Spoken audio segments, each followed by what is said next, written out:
The king's new clothes? Once, there was a king who worried a lot about how he looked.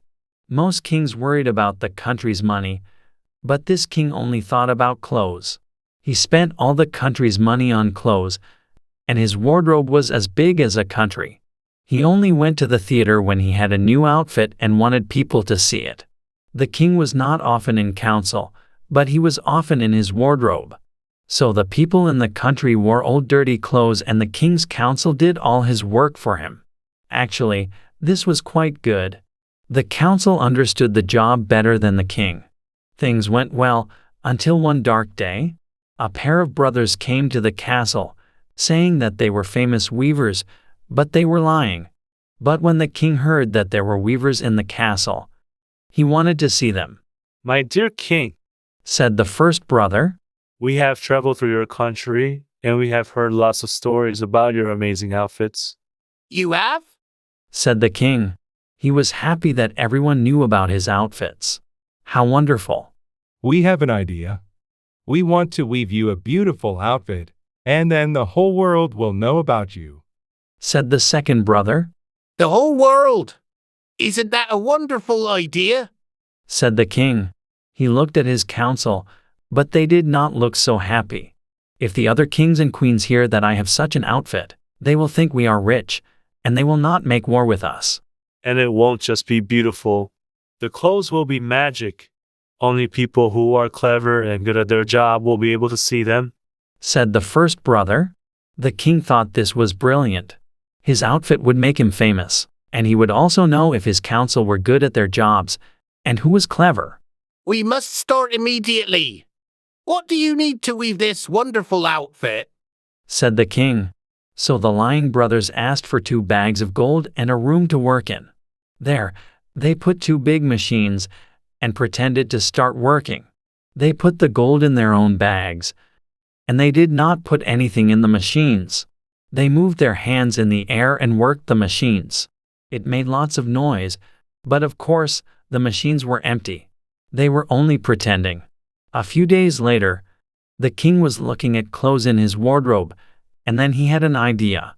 He could send his council to go and see how the weavers' work was going. That way, he would know if his council were good at their jobs.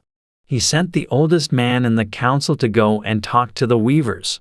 The councilman thought he would easily see the outfit, but when he walked in, he saw 2 empty machines and the weavers working. "My God! Does this mean I am stupid?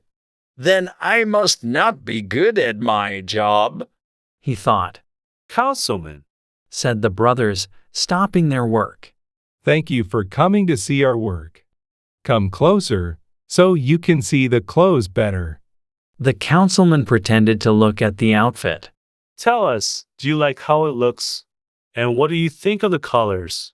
They spoke for a long time about the clothes, used many long words, and asked what the councilman thought. He said, yes, and told them that the outfit was beautiful. He did not want them to think he was lying, so he asked for the names of the colors, so that he could tell the king. "Oh, and before you go, could we have more gold? We have used most of it already," said the brothers. So the councilman gave the message to the king, and the king gave more gold to the lying brothers, which they put in their own bags. The king was happy with the oldest councilman, so a few days later, he sent the youngest councilman. This man also thought he would be able to see the clothes, and when he walked in and saw the empty machines, he began to worry. "If I tell the king I cannot see the clothes, he will kill me," he thought.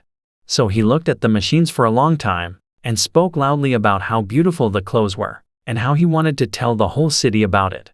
The weavers asked him lots of questions, and said that they wanted to make sure it was perfect, and then asked the councilman for more gold. The councilman told the news about the magic clothes to the city, and everyone started talking about it.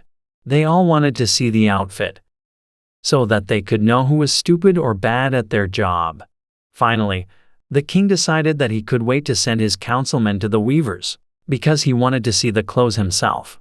He went to their room with his council, and of course they only saw the empty machines, but nobody said anything in front of the king. The king was very surprised that he could not see the clothes. Does this mean that I am a bad king? Before.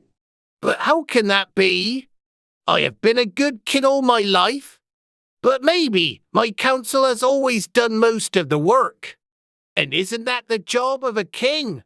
The people look at how wonderfully perfect I am, and then the king chooses a strong council who does all the work.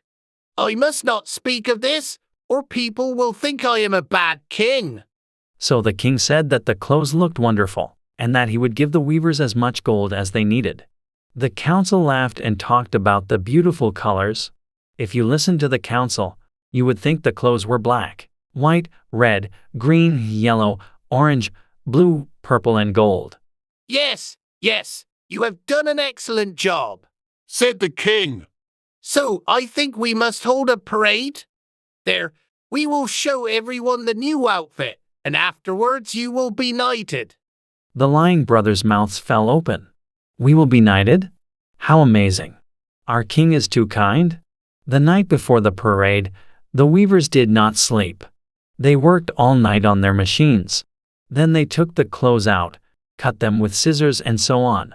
Of course, they were really just pretending, cutting the air with scissors. In the morning, the lying brothers came to the king and showed him each piece of the outfit.